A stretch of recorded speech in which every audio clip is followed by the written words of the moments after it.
Public speaking. Everyone's heard that many of us are more afraid of speaking in front of a group than we are of our own mortality. But I think it's actually somewhat individual. Butterflies in your stomach. I have my own thing. What's it like, Antonio? I know you have a TEDx talk that you did at Bard, the video of which is coming out soon, may already be out. What's the experience before and then after? Let's give the before and the after you get on that stage for you. Well, I will tell you that before, it could be a pretty unique experience because I consider myself a very introvert person. Um, Introverted. Hmm. yes, What are yes, you, and ma'am? What do you Introvert. call yourself? Introvert. I see myself as a site specific y- extrovert. Not my yes. phrase. Not my phrase. That's from Robin So Williams via Mike Myers. Go on. You're an introvert. yeah, no, and it could be really a nerve-wracking experience. So being an introvert and now all of a sudden you're kind of on a stage with an audience. I will say that that experience, I felt that I needed to do that, and I have a job where sometimes I get to do little speeches and town hall meetings, but I know the people and I already have relationships. But I think with public speaking, with especially talking to strangers and you're Yeah. trying to tell a story, um, is it could be nerve-wracking if you don't have that experience. But I would say for that TEDx talk, I prepared myself a lot. I went through many exercises. I had wonderful mentors that were actually helped me through that journey. And now that I look back, I would say it's a very powerful experience. Huh. It was a very So, powerful so, so experience. in what way was it powerful for you? What does it introversion mean for you? And then what power did that unleash? Yes, so I will say that if you put me in a meeting, uh, and let's say there's a high level of engagement in that meeting, I tend to be that person that is probably the most quiet. Unless you ask that question to me directly, I will Mm. speak on it. But I'm not the person that is fully is in the energy with everybody. I kind of refrain myself. It is not, and I don't say this because I tend to be nervous, or it's just that I'm very pragmatic. I tend to be very careful what I say, and I don't know if that's Mm. good or bad, Mm. but I will tend to say that it's good. You always And been then like when that since you were a kid? Have you always been I like say that? so. Careful I about think what that's you part of say? my Yeah. personality. I think Yeah. that's how people see me. They say like you're very quiet, Antonio, but once we get to know you, you're pretty social. You open up, and that's how I think that's how I feel in terms of meetings, engagements. But imagine a public speaking, situation now where you got an audience. So for me, doing a TEDx talk was something that I needed to do, because I need to understand how is somebody that has this career, or I'm in a position in a leadership role. How do I convey? How do Mm. I move people? How do I persuade people? And so getting in front of the public, even with strangers, it has this. I would say it has this kind of technique. It has its rules, and so learning that was pretty powerful for me. I love that. I mean, I think about I'm not a big fan of speaking in public except when I know the material backwards and forwards. And I think I draw a contrast like my first year of teaching. The whole first year I was teaching, my face was really hot. And I kept looking at the clock and being like, am I done? Am I done? Like, and I'm so nervous. And now I'm like, I got this. It's fine. And I got to this point where I'm like, it's actually not about me. It's about the information I'm trying to convey to people. And like, once I made that switch, a lot of my nervousness went away, because I'm just the Oh man, conduit for the information. I so strongly identify with that one. Actually, I want to get into Antonio's. discussions and content and knowledge and what he's a conduit for. So I'd like to take a second to introduce him. So Antonio Castillo is joining us today from the West Coast, and he is the founder of Ceiba Coffee Solutions. And their goal is to connect consumers with small-scale coffee farms. He's also the founder of the coffee brand Seven Jaguars. You've heard about his TED Talk that's coming out. It may actually be out by the time this podcast airs. And he's working on a manuscript for an upcoming book all around coffee and reimagining coffee. So thank you for joining us today, Antonio. Well, thank you. Thank you for allowing me to be here. Thank you. It's a pleasure. I'm Alejandro Juárez Crawford. My co host is Mim Plavin-Masterman, and we're on a mission to make experiments of your own as normal as watching videos on your phone. And Antonio, speaking of experiments of your own, something that I've been really grateful for in our conversations and experiments that we've been involved in is the way you're just about this. And I want to know, when did it hit you that the way coffee works needs to change? Whom do you see yourself serving? Give us a bit of the origin story, but also, please, if you could tell us talks, books, startups, collaborations. How is it finding these forms? Please fill us in. Absolutely. So I like to start by saying that I am a coffee lover. And I think that I've been a coffee lover all my life. I mean, I can remember as a child having coffee Should tea in drinkers my keep listening, by the way? Like, should they I, stay?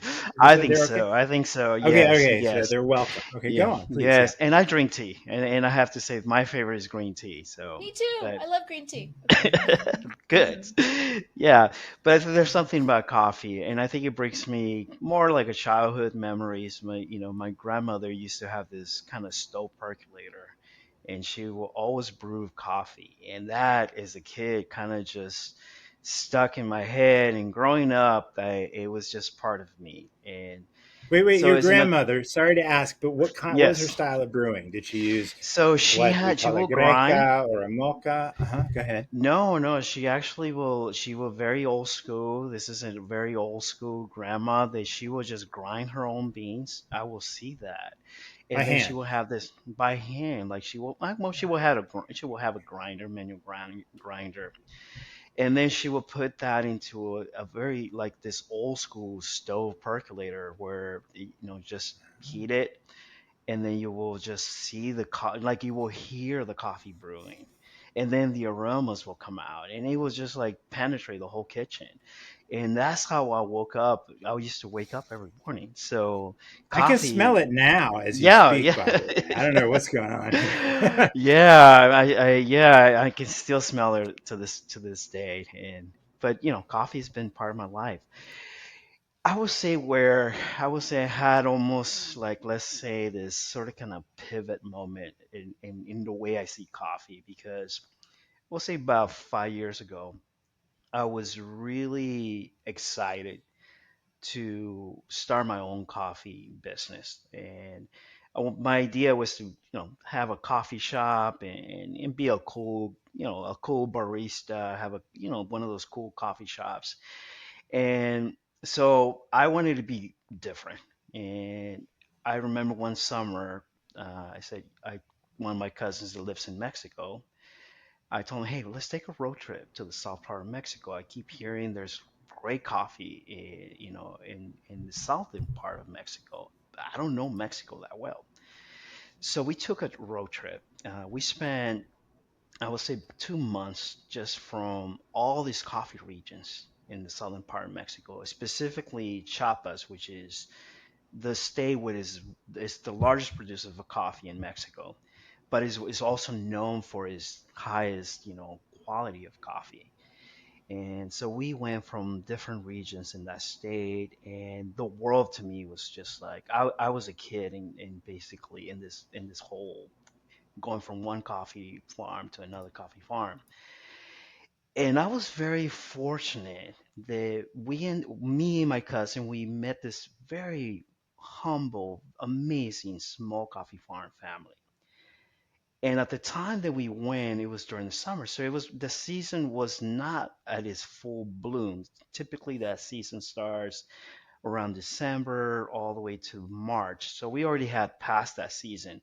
But they had a lot of coffee production. So we got to see part of that coffee production and how they go through all these different processes and then how they sell it to the market. So we got to see that. We didn't get to see the coffee production, so it was almost like an unfinished business. So I decided, hey, build a relationship with this small coffee farm family, and I said, look, I need to come back when you have you're farming this coffee. I want to see it, how the cherry looks like. So I made that commitment. So I went back. I think it was back in January the next year, and I spent 2 weeks with this family, and I realized here I am, very, very excited about opening a coffee shop. But as I spent time with this small coffee farmer, I just was really impressed of how much hard work it goes through just picking up the cherries. I mean, this family had about 100 years of family tradition doing this. And I'm talking about, about 2, 3 hectares of parcels of lands, and they just were working really hard. So as I got to see that part, the next question I would start asking was like, well, what do you do with that coffee? How do you sell it? Mm, So in mm, that region, let's imagine, this place. So to get to this place, it's got to be one of the most remote, interesting places. We're talking about high altitude, regions. So there is not a lot of that infrastructure, and that is not easy to get there. So the mm. roads are not very well built. Um, there's not a lot of utilities. So a lot of these farmers live in the hills in communities, uh, and that to me is incredible because they're almost self-sustained to begin. The second part is when they have this coffee already like ready to go, these families they rely on a broker, a local broker that comes in during the season and takes this coffee. So I start asking questions. Well, how much do you get for this? Yeah. Is there a market value to? I didn't understand too much of this commodity at the time, but they were like, well, they pay a certain percentage for this, and this is not, well, it wasn't very much. That's what I realized very quickly. Hmm. Hmm. So yeah, so it was just that experience, and I think I had a moment of reflection there where I was asking, like, so this family had to really take the operational cost, Mm. but still didn't make enough to offset that operational cost. And they Hmm. were borrowing money from other families because they needed to sell that coffee. And Yeah. so, yep, So just to jump in for a second, so there's this incredible process that I'm hearing where they're creating something beautiful that, as we started with, you love, and yet it's sounding like they can barely cover the cost of creating this thing that we obviously value so highly that we'll pay multiple dollars a cup sitting in New York or whatever. Am I getting so that it was in many ways it was a business problem. It started with coffee, and then it's like, well, it sounds like if I'm hearing where you're going, you know, why aren't we covering the cost of this incredible product and the work to make it, the craft to make it? Am I hearing you right? absolutely. I think there was a moment of reflection where I decided to go on a journey to ask more questions because I felt that here's a very high quality coffee, probably one of the most sustainable grown coffees operations that I've seen. Like they very efficient with their water. They don't use any fertilizers, synthetic fertilizers. They have this And artisanal. yeah, yeah, they're just breakdown just for listeners who might not know use sustainable as a it might not mean something prepackaged for them. So you started by talking about the quality of the coffee. Now you're talking about the way they make it for someone who might not be familiar. Why does this matter? And then please continue. I didn't mean to cut you short on the artisanal piece. Yes, yes. I would say it's really important to know because coffee requires a lot of, like, I would say, if you grow coffee, and there's different ways of growing coffee. There is this most sustainable way, which is they call shade grown coffee. This is where you don't rely on synthetic or extra. You just rely on the nature of that parcel, of the ecosystem that you have there. So Mm, water, they don't rely with, if they're growing this coffee in the most natural way, they're conserving water. Um, mm, they're using shade to like just kind of maintain certain like the certain quality to the coffee. Everything that is in the process, any byproduct they generate, it goes back to the soil. Um, the way they actually dry the coffee, they use the sun, they use basically nature. So mm, that to me is what I call the most way of sustainably grown a coffee. And normally, in now that I understand more now the coffee industry, we call it shade grown coffee, we call it organic coffee, we call it mm, sustainably grown coffee. So when I hear you talking about the sustainable coffee, um, I'm hearing a couple things. One, I'm hearing a callback to a podcast episode that we did, actually a two-part episode that we did a while back with Trevor Vaughn and Hunter Buffington on this regenerative agriculture approach, where the nutrients that are thrown off are put back into the soil, just to kind of so it feeds itself in a very sustainable, organic, and complete way. But then the second piece is, why is this an unusual way to grow coffee? Like, why isn't everybody doing this? So yes, so excellent question. So now if we understand the coffee industry, so let's just say here in America, most of the coffee that we consume, I would say the majority of that coffee beans was probably grown somewhere in Brazil, somewhere there's a massive technification of coffee production. So technification is very different than chain grown coffee. So now we're using machines, we're using large plots of parcels with sun because we want to yield more production. And we're mm, using fertilizers to like really catalyze that soil to like to grow fast, to grow massively. Um, and so I would say that and what the world consumes right now is mostly of that coffee is probably coming from places like Brazil, where they have a massive technification, or Vietnam now. Vietnam is becoming the second largest coffee producer, and they are known for their technification. So very different than sustainable growth. What I will say too is if we, and this now I'm getting into the big picture of the coffee industry, I would say 60%, or and this is a debatable now, is between 60 to 70% of the global coffee production tends to come from a small coffee farmer. But mm, now it's becoming like where Brazil is taking the edge because of this accelerated technification. So now we're saying probably it's less now. So mm, there is a lot of in the small coffee farmers are probably getting the lowest end of the bargain now because they can't sell it, mm, and they're just having a very challenging times to compete with some global coffee producer like Brazil because of the mm-hmm. technification. I'm hearing that there's the small coffee farmer, and you've done an amazing job of showing us that you actually went and saw how they produce. And then I'm hearing about these this technification of process, and then obviously there's a coffee drinker. So I'm biased in favor. I may never have told you this, but my cousins on Kona in Hawaii, where they're my Hawaiian Mexican American family, they grow coffee, and for years it was the biggest treat, right? Next to my mom's and my grandmother's enchiladas was just this Mm, coffee. that if they'd come to Oh, visit, they'd bring us a bag.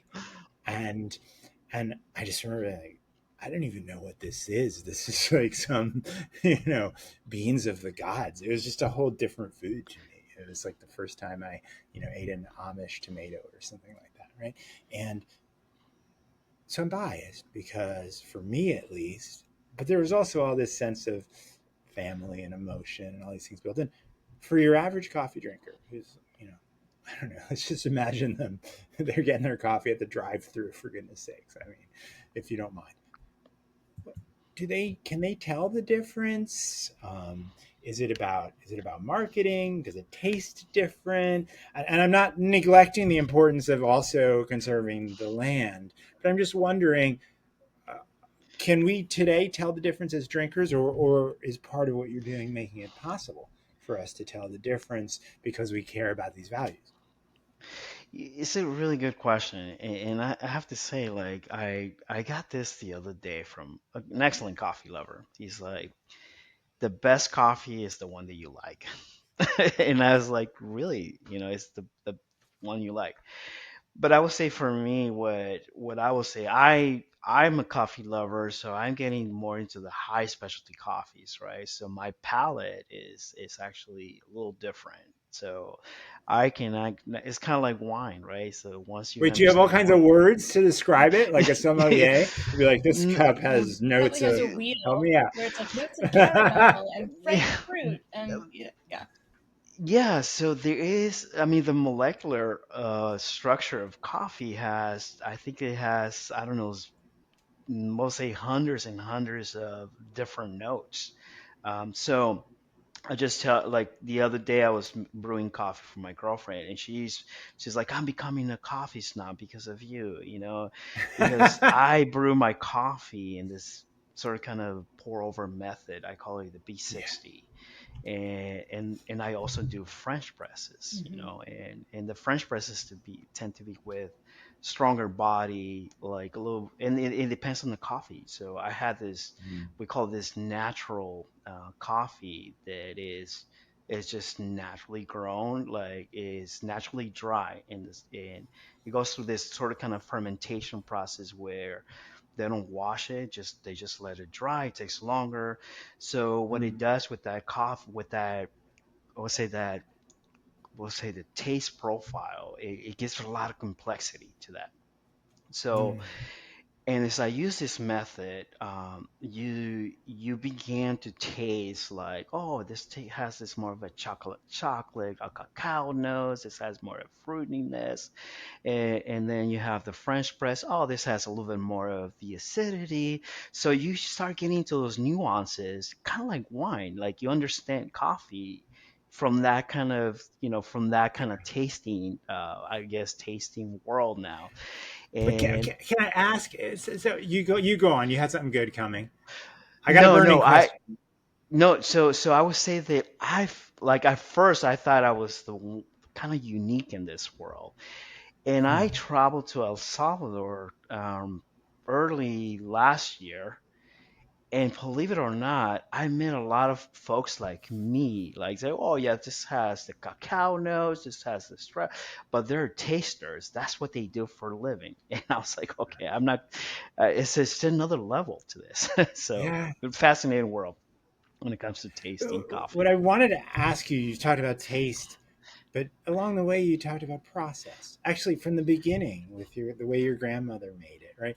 And you're describing a whole experience, right? Like I felt as if I could imagine that kitchen. Um, I'm confessing here, one of those people that does the pour over, right? Right.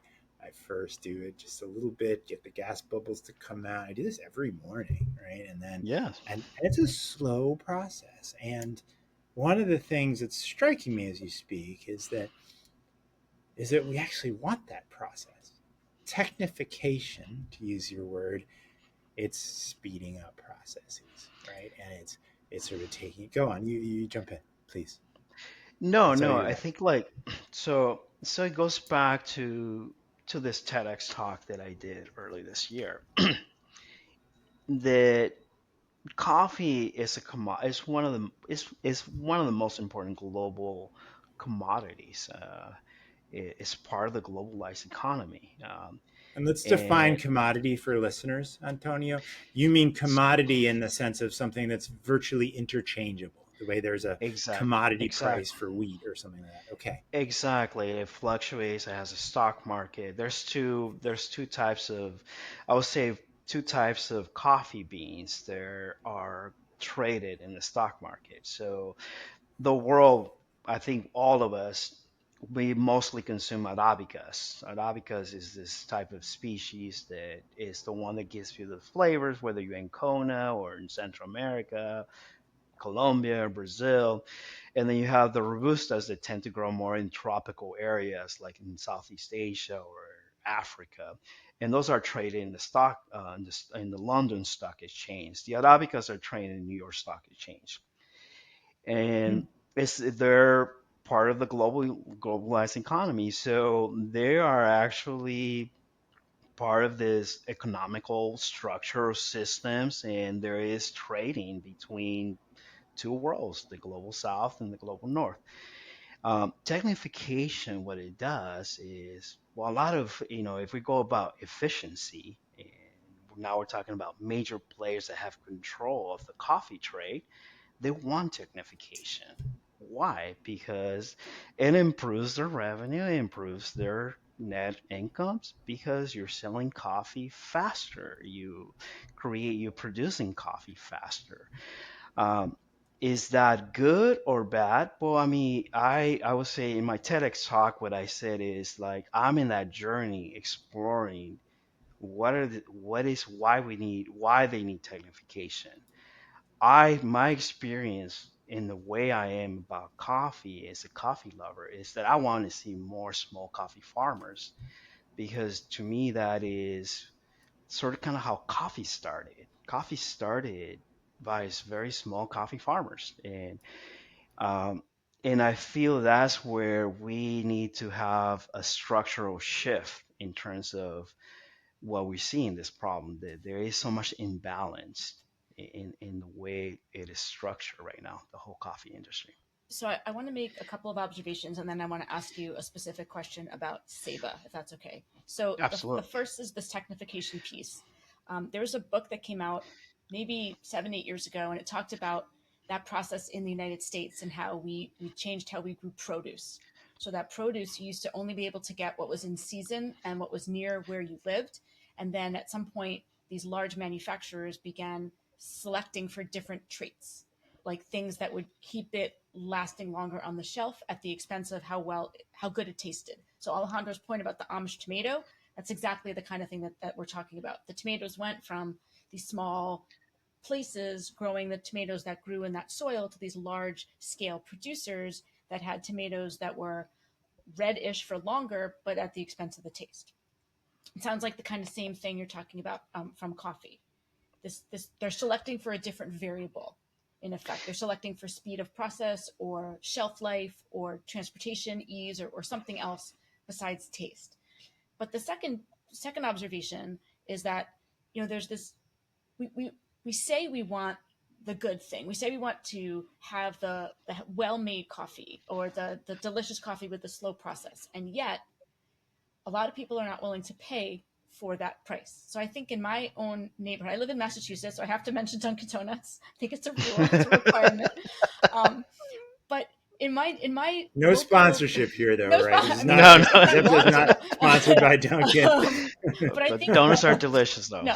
So when I think about what's in a close range of where I live, there's coffee available at $1 a cup, $3 a cup, $5 a cup, $7 or $8 a cup.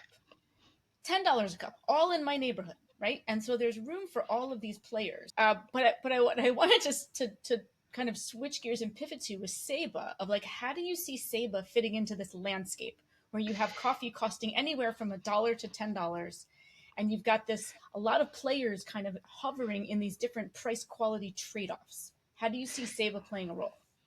Yeah, so I started Seva with the intent to be more of a consultant, um, and I'm focusing more on the downstream actors in this Okay. called coffee value chain. So what I mean is the small coffee farmers, the processors, the exporters, and why I'm focusing more, more of a service as a consultant is because that's where we have the most imbalance. So what I mean by that is, and you talk about different prices, which is something that and that's it's a good way to explain this imbalance, right? So when I did my TEDx talk, I wanted to say that when you have a cup of coffee and let's say you pay $4, I don't think we know like how much a small coffee farmer is making out of that $4 cup, you Okay. know. But just to give you a perspective, it could vary from maybe 1% up to 5%. It could be maybe 10% if they're doing everything right. They have a good marketing plan, they have really good financial resources, if they have good access to the market, the global market, which is pretty much the global north. They can get maybe up to 10% of that profit, right? So if you think about the 1%, in Rwanda, and I would say I don't want to quote this because I think this annual income has changed, but according to the fair trade, coffee fair trade, in Rwanda, a small coffee farmer annually was maybe this is a few years ago was earning about maybe $500 a year for their coffee, right? And this is talking about maybe 12 or 13 kilograms of, or 60 kilograms of their production of bags, right? So think about $500. What can they do? But I mean, they're in Rwanda, so might be relative over there, but it's still below the poverty line. So my consulting, where I fit in here, and my intent, my mission is to say, well, how do we empower the small coffee farmers to have better access to the global coffee market? How do they get access to better deals? Because what's happening right now, and I described the situation how I started this whole my story with coffee is I was in Chiapas. There's a local broker that comes in. We call it coyotes. I think Alejandro coyotes is kind of like they call them coyoteros because what they do, they act like coyotes. They just go into the towns and they go in there and they sort of say, okay, here's where I'm gonna get the coffee. Here's where I'm gonna get my coffee, and then what they do is they collect all that coffee, right? So they Mm, already lost their identity by collecting. They mix all the coffee beans. They take it to most likely a co-op or they take it to an exporter. Now you got a big fish like, and I'm gonna use the word like Nestle, you know, the big fish in that global coffee market says, okay, I need to buy all this coffee. Here's the market price. I'm going to give you the market price for that. I'm buying all that coffee. But the small coffee farmer, the one that actually produced that coffee bean, is not seeing not even seeing the benefit of the market mm, value. They're getting the mm, lowest end of the mm, bargain, mm. right? Well, the word Antonio is using for listeners is the Spanish word for coyote, Yeah. and it's a word that's often used in other ways to describe folks who really take advantage of people they're transporting. And it sounds like it's also used people who take advantage of the farmers in this way. Is that correct? It almost acts, like they act with that. I say sometimes they might have good intentions, but most of them don't have good intentions with a lot in those regions. They're doing their business. They're gaining their It, yeah. it, ma'am, you first. So part of what I'm hearing though is this imbalance between the buyer and the supplier. That you've got these consolidated, very large buyers able to dictate the market prices in effect, which is then flowing downstream to the smaller coffee farms. So, like your Starbucks or your Nestle or whoever these people that are buying coffee in such bulk. Is that fair Yeah, to say? Yeah, so I would say, so going back to, and then we'll say the $4 cup of coffee, right? Yeah. So if you say who is earning the most Yeah. in that cup of coffee, right? If we break that value change, right? It would be basically the traders, the importers, the roasters. They're the ones that are probably, and maybe some of the retail brands like Starbucks, right?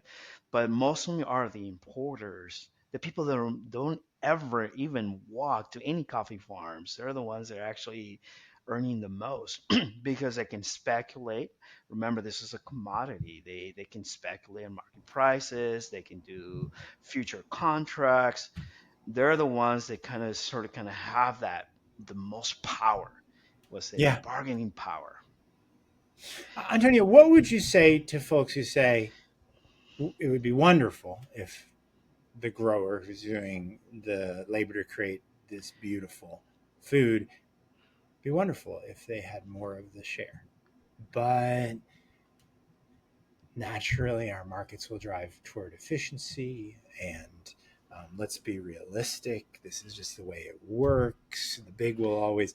What would you say to folks who say it's too idealistic to imagine changing this? You plan on changing this in real life, right? Yeah, so I this is probably why I want to write a book and maybe continue writing. Uh, the TEDx talk actually was sort of kind of like a starting point because the way I started was saying, look, the moment we sip a cup of coffee, without even realizing, we are connecting ourselves to many people on this invincible bridge between Uh-huh. two worlds, right? The global north and the global south. And I think, like, not just coffee, think about other things, right? We have apparel. Sometimes that apparel comes from another place, right? Um, things that we always use, and we always are walking in this invincible bridge. We're connecting ourselves. Now, what I think is, so it's the complexity to this problem, and I say that it has to do with the structural causes. Like if we focus above the surface, we're gonna get caught up in all the nuances. Like, well, we should do fair trade. We should have, a cup of coffee. We should pay for that for $10 instead of paying for $4. All that. But underneath the structural causes, we have, capitalism. We have a legacy on how the coffee value change was designed. Mhm. And I think it's for the starting point, I would say to anyone, is just be aware why there's an imbalance and what are those structural causes that creates that imbalance. And now we as humans, I think that we tend to be more empathetic and we have humanity in us that we if once we realize that there is an imbalance in the system that creates in very unfair situation for others, I think we can come together and say, look, there's time to shift this to make it more balanced. And that's sort of kind of where I want to invite people in that journey. And that's what your book is about. It's building that individual invisible bridge. To me, Antonio, when you say that when we have that cup of coffee, we are connecting on this invisible bridge between global north and global south. This is personally so powerful to me. Um, I I have for a long time thought about the fact that the majority of the people I interact with every day are people whose stories I'll never know. And I'm interacting with the work of their hands when I wear a shirt they made, or drink a cup of coffee that they grew, or eat in a restaurant where they're working in the back, or whatever it is. And I think what you're doing is really powerful, to imagine that invisible bridge that could bring us back. Because if you think about times when we would know the farmer, right? When we would know the uh, maybe even the person making our boots, the cobbler, that we had a sense of a relationship with them. So I just want to put a pause on that extremely powerful idea. I can't wait to learn more about this book. We have just a few minutes left. And there are three things, and Mim, I bet you probably have 10 even more important ones, but there are three things I want to make sure to get to. Um, One is, I'm just going to bullet these and then we'll see what we can make happen.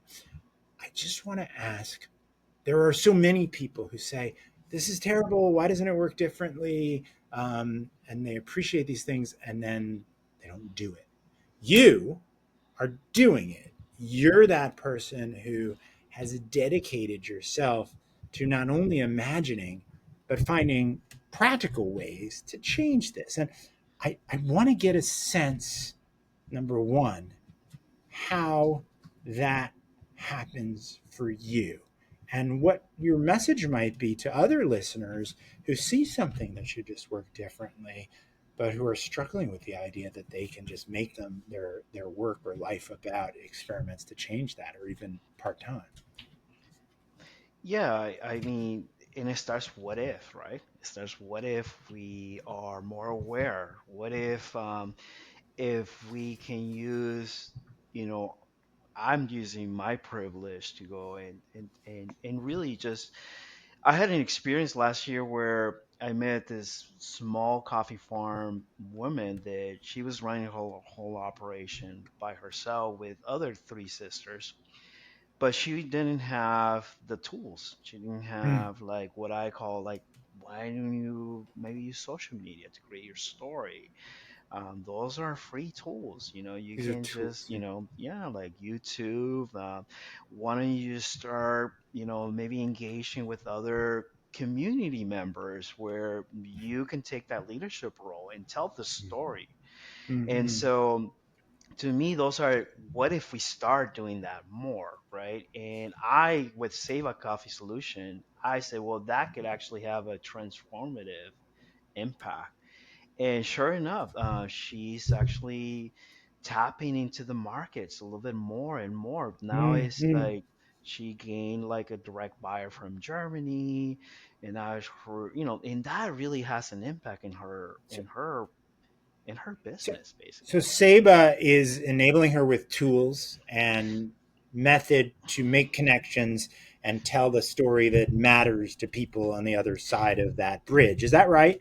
Exactly. And my job with Seba, and I had the opportunity to go to El Salvador early this year, March, and I went to also some other indigenous communities in Chiapas, and so I collect their stories. I said, look, I'm here because I'm passionate about coffee and I like to learn more about your coffee. So I collect their stories, and sometimes I just do, I do little mini documentaries. You can find those on YouTube, on my YouTube channel. And that really empowers them because, a lot of them, we have to understand also one of the structural causes why they're having this challenge to get into a bigger market. It's not they lacking what I think is very important, and it's the educational part. To they a lot of these folks, they have very basic education. They live in a very remote areas, very marginalized communities, so they don't have the tools that we have, and so But you're saying sometimes it's just possible to step in and bring those it is tools and those missing possible. pieces so that they don't just have their product It's taken by a coyote. Absolutely. There's possibilities when they can become more, when they start learning the sense of community and they start kind of building co-op, maybe a type of co-ops. That's when they come together as communities, and that enhances their power bargaining with, Right. whoever's going to be buyers. Yes, Right. Because they can't get picked off one by one if they're all in a co op, exactly. right? Safety in Exactly. numbers. Yeah. Exactly. Very good. Antonio, Mim and I write a lot. You mentioned earlier that efficiency can be seen as the name of the game. We write a lot about when efficiency is actually giving folks outcomes we don't want. Yeah, I think the work efficiency, I mean, I live in the global north, and, part of being this in this capitalist world, efficiency is seen as something that we must have, right? And it's a win-win situation, right? Because you're reducing waste, you're more efficient, you get to the goal faster. And if it involves revenue, you're more efficient creating revenue. Um, but the reality is that at the cost of who, right? Sometimes we got to ask that question. Absolutely. In coffee, and why I'm fascinated with coffee is because coffee intertwines two worlds. So yeah, there's a lot of efficiency with the transnational companies, right? With we're looking for efficient ways to create coffee faster and yield that and bring it so that way the consumer can pay still the same price, still, but we're still efficient, we're still profitable, but at the cost of who, right? And the cost of who is the small coffee farmers, right? The ones that don't see the benefit of this very profitable industry. Uh, and that's where I see that maybe that efficiency is not well aligned across the value chain, and there is this really imbalance that exists. So two things I wanted to say before you wrap up. We wrap up if that's okay. One is this piece about not always generating value and value for who and value at what trade off, right? So I think you raised some really important points about how the value generated is going to the coyotes, the transnationals, at the expense of, I would argue, both the consumer and the producer, because the producer is producing the coffee in a particular way from a particular farm, and that's all getting lost once it's all smushed together with all these other beans from all these other farms. So like the things that made their coffee so special and unique are just getting wiped away, which is one of the ways which I think bigger isn't always better, because knowing that the farm it came from and the people who grew it and the way it was grown and the local context gives you this like richness that gives you part of the whole story of how you consume coffee. But the second thing is, we talked about this before we started the podcast, is the symbolic meaning behind Ceiba Coffee Solutions. So I was hoping we could have you talk a little bit about what Ceiba means as a word, because I think it's so important for what you're trying to accomplish. Yeah, so I've been very fascinated with the Mayan culture for a long time. And I just happened during my first time in the south part of Mexico, um, I was able to be exposed more to that Mayan culture. In the south part of Mexico, if we travel to certain states, that's where there's a lot of legacy of the Mayan culture. And I happened to go into this state called Campeche, which is it has one of the largest Mayan populations in Mexico. And I saw this beautiful tree. I would say maybe kind of like I would say maybe the rainforest, kind of like the jungle area of Campeche, and I was just blown away to see this mysterious big trees that just overshadow the rest of the other trees. So I asked one of the locals, "What is this tree?" And they said, "That's a ceiba." And I say, what does Seba means? So they're like, Seba in Mayans for us means the tree of life. And the way this person sort of kind of explained to me how the tree is grown and how it connects the soil to the sun and how with all that shade gives life to everything else, all the ecosystem that goes around in that tree, like from birds to the soil, how it gives life to others. And I was just taken by that word, Seva. I said, okay, that's a very powerful word for me, you know. So I was at the MBA with Alejandro, and I was excited about this.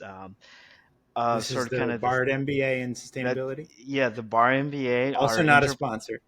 not a Yet, sponsor. yet. We're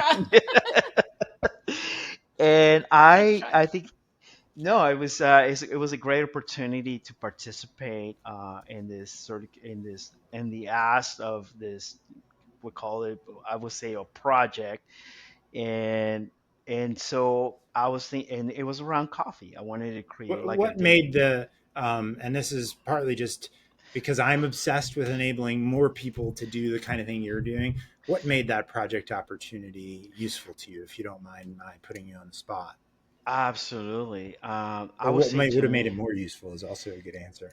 well, I don't think I went beyond the first round. I think it was we were the first round, but I wasn't. I didn't even call that like a defeat. I actually was like, oh my God, I put a business model. I was excited about the idea of creating some kind of data solution for small coffee farmers where you build transparency along the coffee value chain. And that will enable for the buyers, for the consumer to really have a lot of transparency where that coffee comes from, what's the price points or across the value chain. I was really excited about that idea.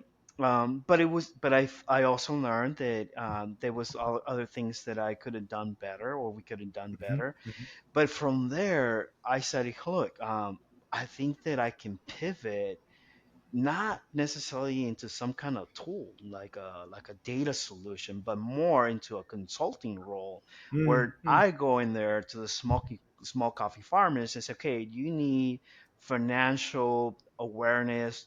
I can give you those tools. I can actually help you build a budget analysis. I can teach you about financial sheets. I can give mm, mm. you the how the market prices work, so those things kind of started printing in my head. And then the storytelling, I said, well, now I need to collect the stories through Saba. So I pivot from almost like a data solution to a consulting role Yeah. where I can do marketing, I can do financial education, I can do storytelling, and that's where I'm at. I mean, So this it is was extremely. Go ahead, Antonio. What No, were you no, going no. I would say that I'm very grateful for that opportunity, Alejandro. So I just want to give you the Well, shout out well, for you're very that. kind. I would love to just pinpoint. You said in passing that you didn't even make it past the first round, and I think the emphasis of what you're saying is extremely important, because some of these experiences to innovate or create a venture, they're competitive, and it's very easy for folks to say, "Oh, did I win a prize or gain quick investment or gain distinction?" Whereas what you're saying is, to me, so much more important. You said, no, what I took away from that experience was how I could be most effective and how I could try. I think, as you put it, a data solution. And actually, there was a whole set of skills you learned by going to the people you meant to serve that they needed, that you and others you bring on could be in a position to supply. Am I hearing that right? That is correct. That is exactly what it really was to me the most discovering process to this. And So and I'm go ahead. go, go, go, go. No, no, and that's where I'm very grateful because I wouldn't find. I think if Seva would have gone all the way to the end, let's say, I don't know if that would have been the most effective tool Hmm, for the small hmm. coffee farmers. I the, would have the still have, original Seba as you conceived it.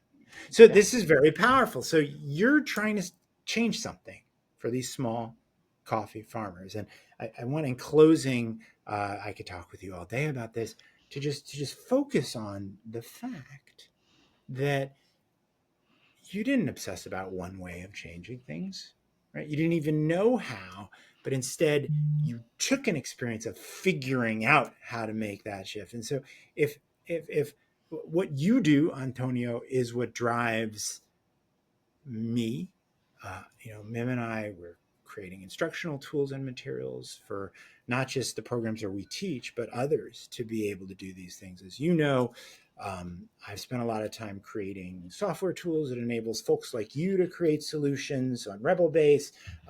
We have a new nonprofit and institute dedicated to this, the Democratizing Innovation Institute, and this is not a plug for all those things. I'm telling you all this, and we've written this book, One Size Fits None. So when I someone like me, and what I really want to do is turn this away from us and say, if there are others who, like you, Antonio, see something that should just work differently, as you have with Saba about coffee, and there are others like Mim and myself whose job is to enable people to make change, what would your message in closing be to others who might create something and figure it out the way you're doing, and to others whose goal is to try to enable that the way we're endeavoring to do.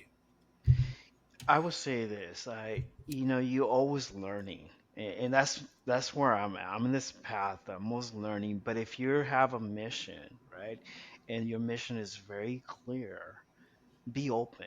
Like be not be open that sometimes we think it's going to be very linear, you know, but obviously reality hits sometimes. It's not going to be linear. But be open to learn. Be open. Yeah, If your mission is to change, you have to learn. And I think yeah. that's where I'm at. Yeah. And what about your message to folks who are endeavoring to be educators or to build tools or to create opportunities or to fund people? Seriously, what would you say to them if they want to enable more change makers to learn the way you're learning? I would say we need more. We need more of those people. I think the world is in need. I mean, we live in very interesting times. And I think this is where we need folks to come in together and believe that we can change the world. And that level of collaboration, that level of mentorship, that level of support is what we need right now. A lot of folks are still sometimes folks got a little, they have that fear. But if you have those folks behind, I think that that fear turns into more into, courage. You have the courage to go. And that's what we need. We need more of that. I love this because If I you think have the courage. people, Yeah. If you have people who are like, I will try, and I will try again, and I will try again, and I will keep trying until I get to the right answer. And I think Yeah, that that's so important of like, there isn't just one right answer, and there isn't just one way to get to a right answer. correct. so courage is not what you start with, Antonio. Courage consists in all this I, trying and figuring out. So I, that's what you're telling I, us? so say the courage for me because I think I tend to be, and I think we started the conversation. I tend to be introvert, and there is a fear. There's that fear, like I might say, maybe I'm not meant. Maybe my voice, or I might say this the wrong thing, or so there's always that fear, and I have used that courage is sort of kind of how I overcome that fear. So, but courage also takes like people behind you to say we are here to help you, we are going to support you through this, so you become more courageous because now you have confidence and people are giving you the tools, they're equipping you to go, you know and with your mission, right? So yeah. Antonio Castillo, founder of Ceiba and author of an upcoming book about connecting on the invisible bridge between global north and global south and how to change the way things work around coffee. Thank you, Antonio. It's a great pleasure being here, and thank you for this opportunity. Thank you. You've been listening to What If Instead. For more episodes, go to whatifinstead.net. Thanks for joining us.